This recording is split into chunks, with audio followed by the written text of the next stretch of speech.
Nathan. Did you hear about Tarantino's new film? Hell yeah, the Movie Critic. The Movie Critic. You know what that means? What? Well, because we're movie critics. Dude, I saw the comments on the Little Mermaid trailer reaction. They love us, all right? We gotta do it. We are good critics. Exactly. So I'm gonna call up Tarantino, and we're gonna be in that movie. But it's set in the 70s. So what? We'll look like we're from the 70s. Dude, they got a costume department up the wazoo for that film. All right? I'm gonna call him up. Do you have his number? No, but I found it on Reddit, I think. So I'm gonna give it a shot. Yeah, good luck. I'll clear my schedule.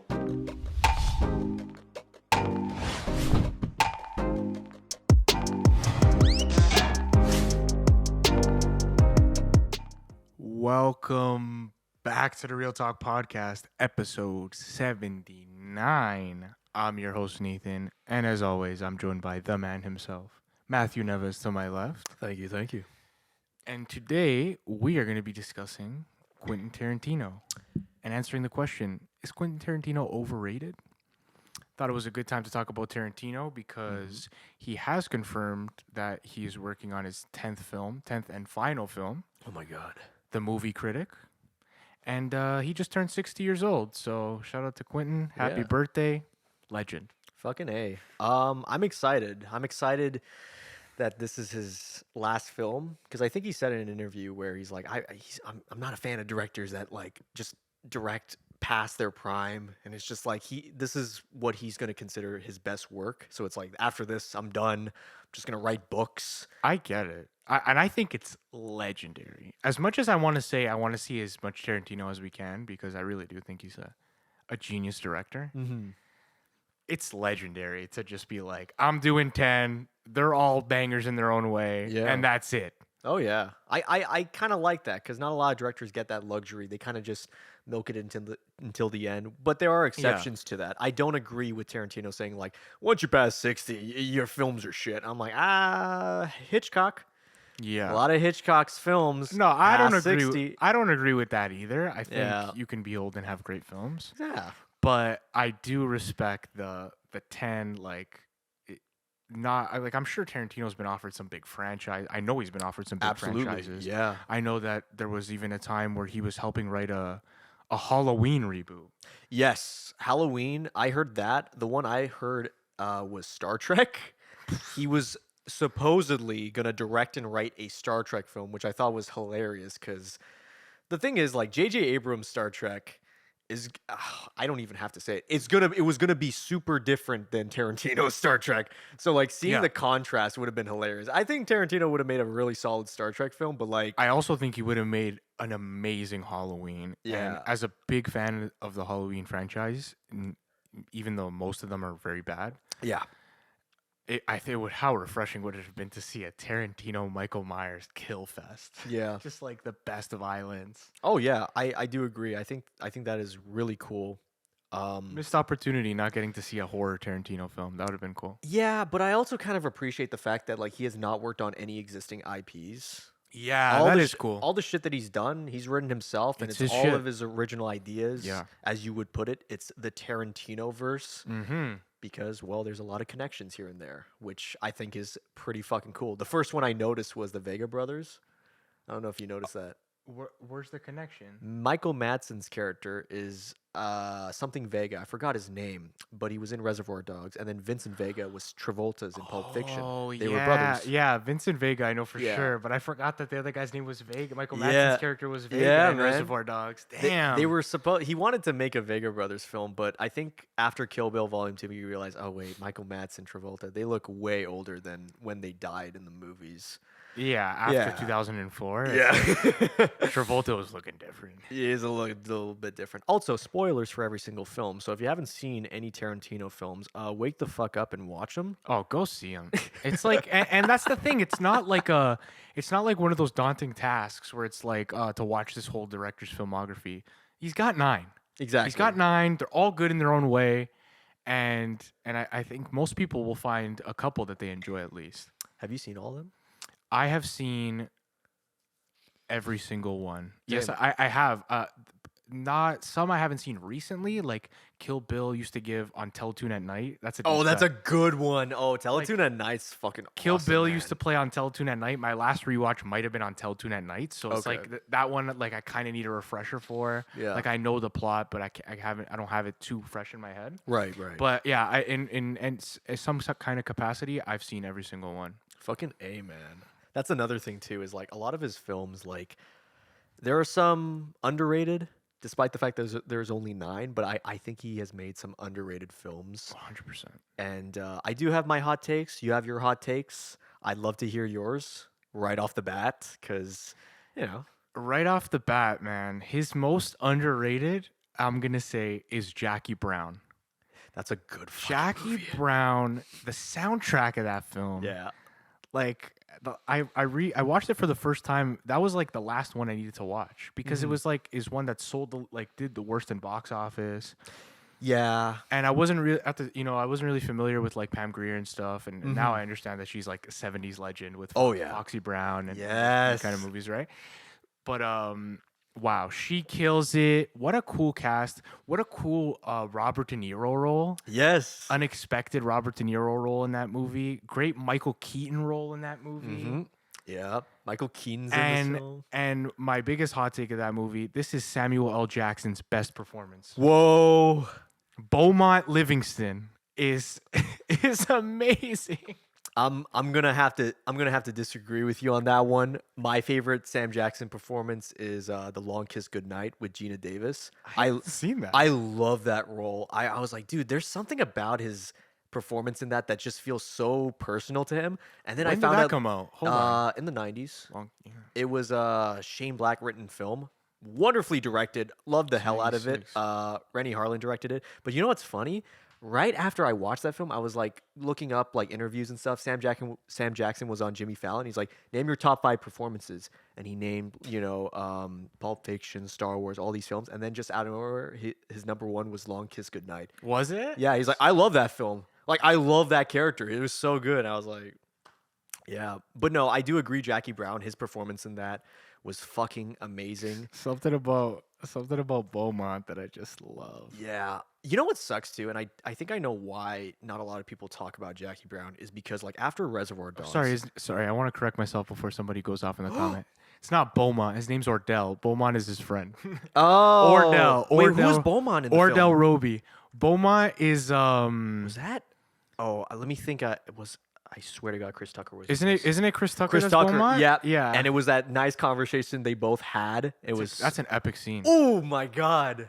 But no, coming back to Jackie Brown, I think the reason why it doesn't get talked about as much is because after Pulp Fiction, that was a big fucking deal. Yeah. Like that was, I think that won Best Original Screenplay, and it just took all the awards. It made a ton of money.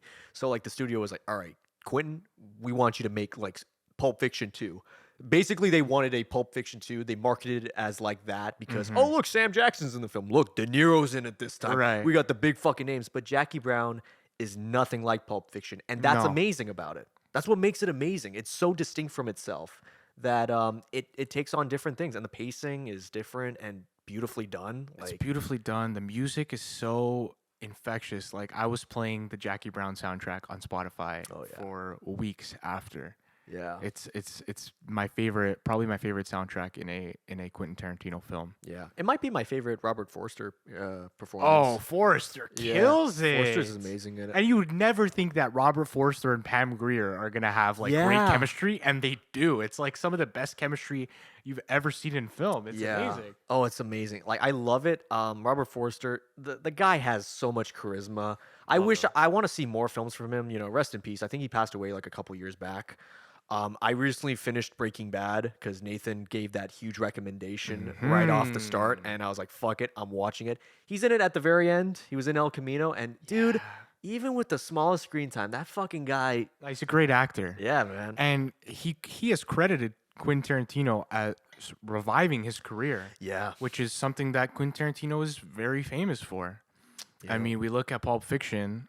John Travolta wasn't in the best place in his career. And looking back, it's kind of hard to remember, but in the 90s, he wasn't that guy anymore. No. He wasn't the the young, good-looking guy from Greece anymore. Yeah. Things had kind of changed, and he wasn't getting those leading roles like he used to. Mm-hmm. And he was doing a lot of like straight to DVD movies. Yeah, he did a lot of shit films, and it sucks because a lot of actors, like, you look back and you're like, Travolta's one of them, Mickey Rourke's one of them, Eric Roberts. Like, dude, these people were in so many great films back in the day, Yeah. and you look at what they're making now, and you're like, ugh. It's the ugly side of Hollywood, Yeah. eh? It's like, when you don't fit the bill of this type of character anymore. Yeah.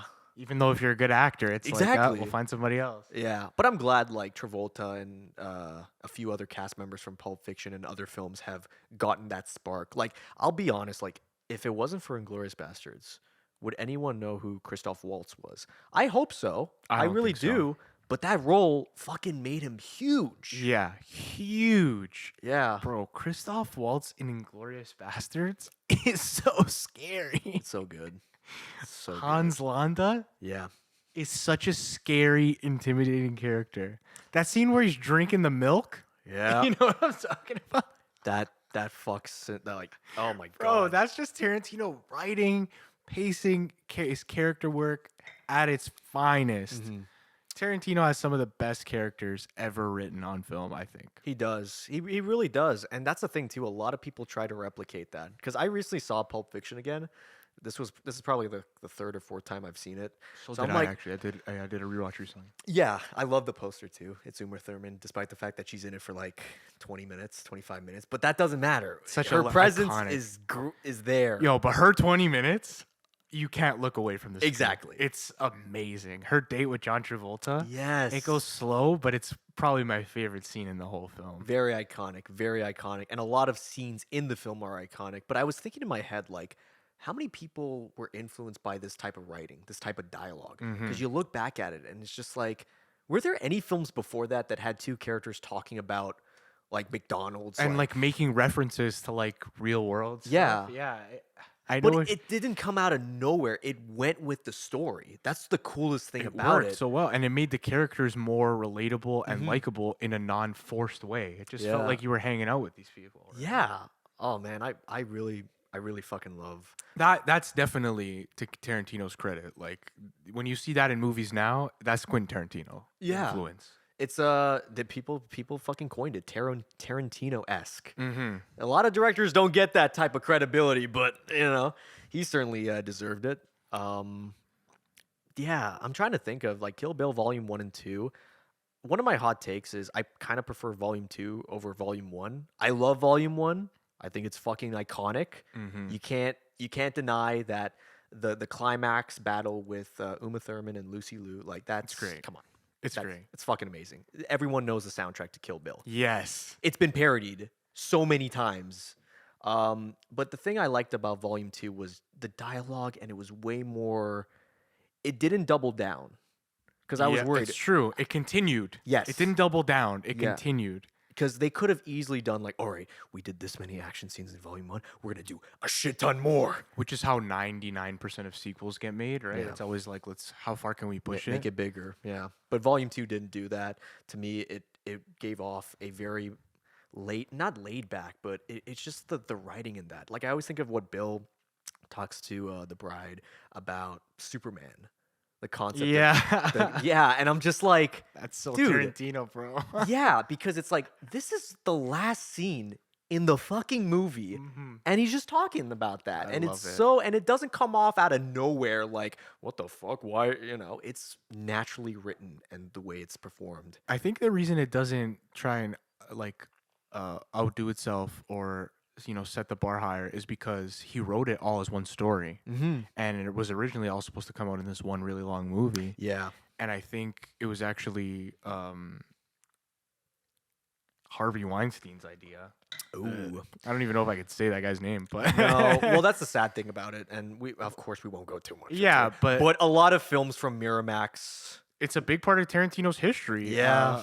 Weinstein really believed in Tarantino Yeah. and gave him a lot of green lights for these ideas, right? But Tarantino did call him out at a couple things and being like, "You're a fucking dumbass with this decision." Definitely, like yeah. Reservoir Dogs. I saw him on Joe Rogan. Did you see that? I think I saw that one. podcast. Yeah. That was a really good interview. Really good interview. I like Tarantino the way he handles interviews. I love his passion Yeah. when he's talking about film. Mhm. He turns childlike when talking about film, and that really excites me. And it really, like, I can connect with that because I too get childlike when talking about films that really excite me, right?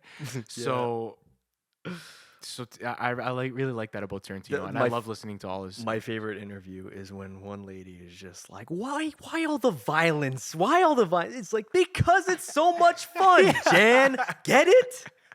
That's the Ah. best Tarantino interview of all time. How much simpler can you get? Because it's so much fun.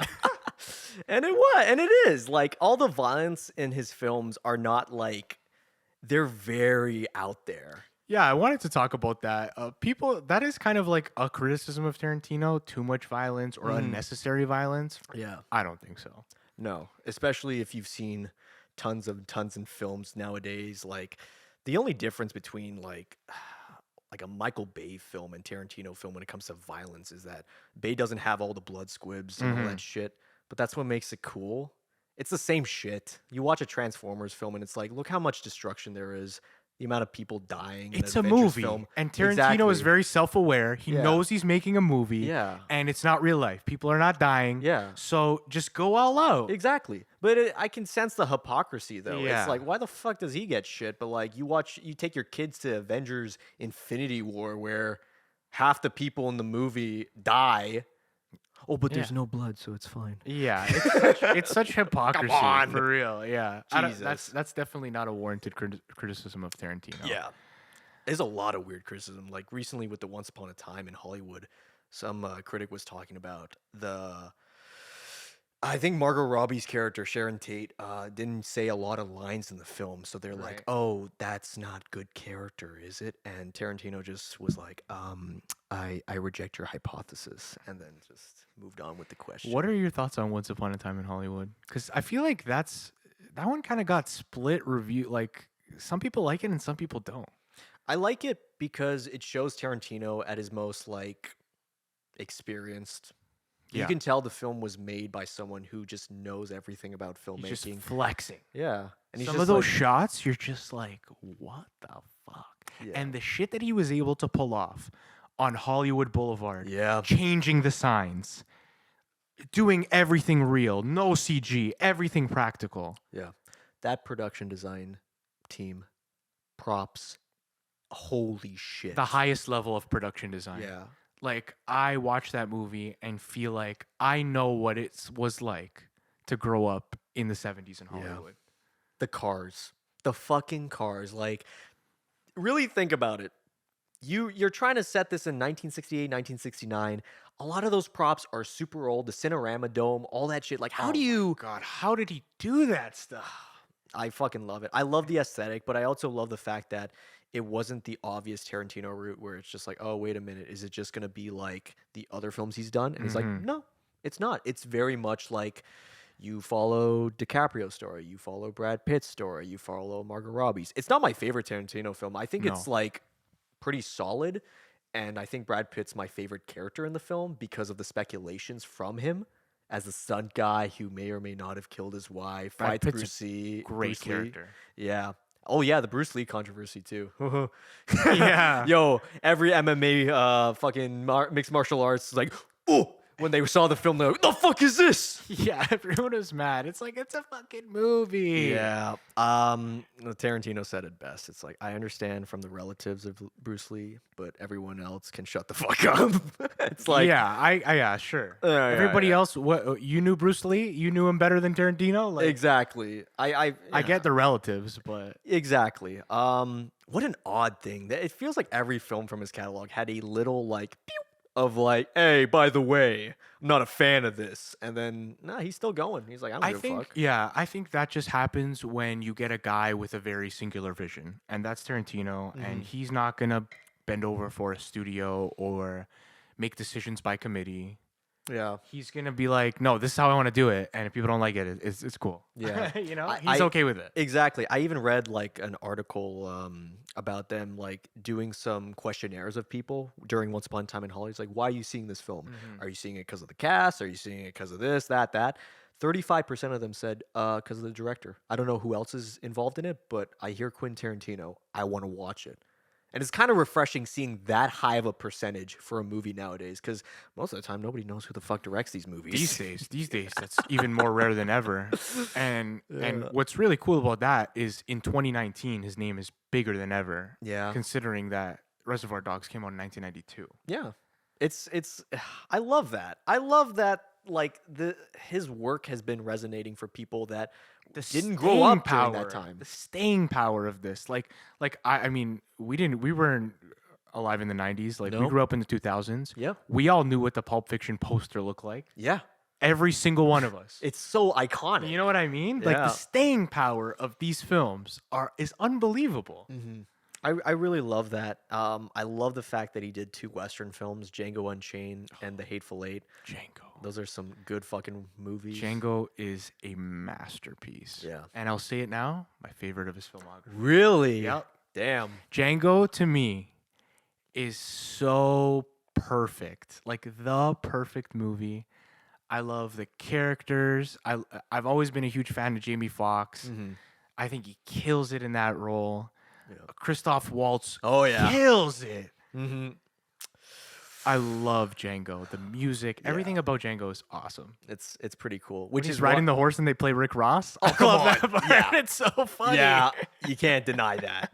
That scene is fucking awesome. Yeah. Which reminded me of like the Hateful Eight and how I was watching it and looking back at Django Unchained and Hateful Eight coming back like the release dates. It reminded me of like Hateful Eight was like the Jackie Brown of this era. It was. Because it came out right after Django Unchained, this fucking huge film. By the way, Huge, controversial. By the way, Django Unchained and Pulp Fiction, Tarantino won Oscars for both writing.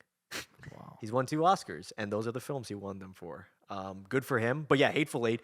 Nobody talked about it as much. I fucking love it. Love Hateful Eight. I think it's great. A lot of people were like talking about the blocking. I think it's one of my favorites when it comes to Tarantino blocking a scene because it very much he understands the environment of the cabin and he makes it look so interesting. Despite the fact that it's only in one fucking location. That I always admire those kind of films. And the way it's so interesting and you're so intrigued, and as soon as you get in that cabin, you're never leaving. Yeah. That's where the camera stays. That's where we stay. Yeah. It's love it. amazing. Did they make an extended version of that, Hateful Eight? If they did, I haven't seen it, but I Okay. would like to. Because I thought, and correct me if I'm wrong, any viewers who are watching, but Hateful Eight on Netflix, I think they made it into chapters, but because they did it in chapters, they made the scenes longer. So it's like, Ooh. instead of it being like under 3 hours, I think it's like 3 hours and 10 minutes, so an extra 15, Oh. 20. I don't know. Maybe Interesting. I'm just bullshitting, but that's what I've been hearing. If that's the case, I would like to watch that for sure. Hateful Eight's a banger. I've seen it multiple times. Yeah. I think the funniest thing about Hateful Eight is the Lincoln letter. Dude. Bro, Dude. that That writing. is so amazing. That one, and also when Sam Jackson talks to the general and he's like, I met your son. I met your son. Let me tell you that story. That's so fucking hilarious, awesome, intense. Like, Those are the kind of scenes that I'm like, wow, I could never write something like this. This is so amazing. yeah, It's writing at the highest level. It's my favorite kind of writing. it really is. Yeah. Oh, man. And a cool story about Django Unchained that I learned reading his new book, Mhm. Cinema of Speculation. Mhm. So Tarantino grew up with a single mom, Okay. and his mom lived in an apartment with some of her friends, and she was a waitress, and there was guys coming in and out of the house. They were either dating his mom Yeah. or her friends. So, and one guy kind of stuck around for a while and was really into film, and young Quentin had nobody to talk to about films with. Right. So he really took to this guy, and this guy was kind of a shady character, street guy, Yeah. but he loved film, so Quentin loved him, right? Yeah. And he loved film so much that he actually wrote a screenplay, and that Quentin had read before he passed. And what was the screenplay about? A black cowboy. Fuck yeah, man. So Fuck yeah. that was Tarantino's inspiration for Django Unchained, and he basically took this guy's the bones of this guy's script and made it one of the biggest movies ever, which is so nice. cool. That's so nice. Yeah, Fucking I hated really that. like that story. Oh my god. Okay, we are. Wow, I could talk We about kind of Tarantino just went crazy. forever. All right, you know what? Let's talk about our least favorite Tarantino films because there's gonna be one. There's 9 of them. There's gonna be one at the last. What is yours? It's probably Death Proof. Fuck, man. It's kind of it's most people's. I know he was doing something different, and I could appreciate that, but it just didn't resonate with me as much as these other films. Do I think Death Proof is a bad movie? I don't. Yeah. But if I have to compare it to these 9 great films that he's made, it's gonna be my least favorite. Okay. I got my least favorite.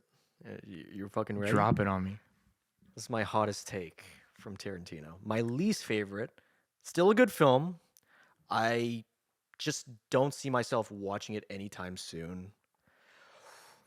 Inglourious Bastards. Yeah, you know what? That's my second least favorite. Whoa, really? Yeah, it really is. Get the fuck out of here. Yeah.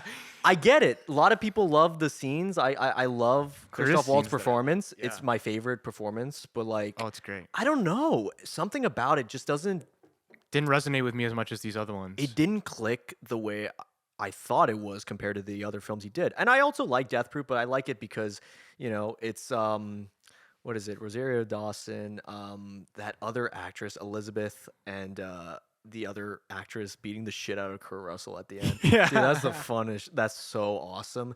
And the stunts. I love Kurt Russell in that movie. Like, Oh, Kurt, yeah. Kurt Russell's awesome. I love He's Kurt just Russell. awesome in Yeah, general. Kurt Russell's always awesome. But I He's do great. agree with the Death Proof where it's like, okay, I get it's trying to authenticate the 70s, but not everything was good in the 70s.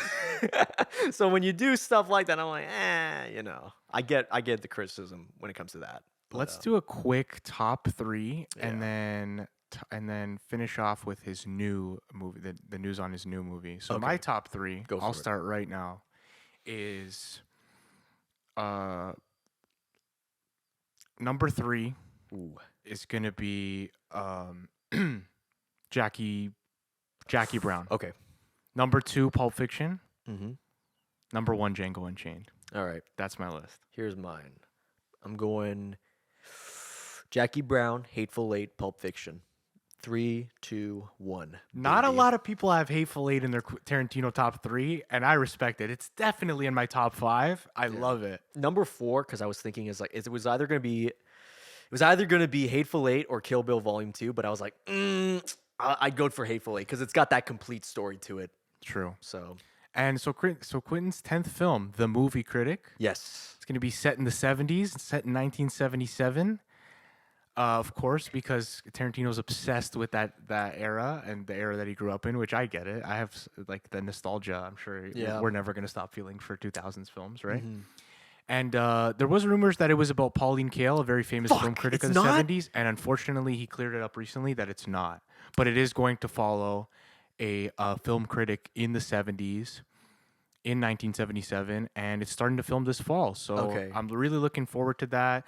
This sounds like a very Tarantino film. Yeah. His specialty, the 70s. He knows how to do a period piece of the 70s. He showed us that in Once Upon a Time in Hollywood. Yeah. 60s, 70s. It's not about Pauline Kael.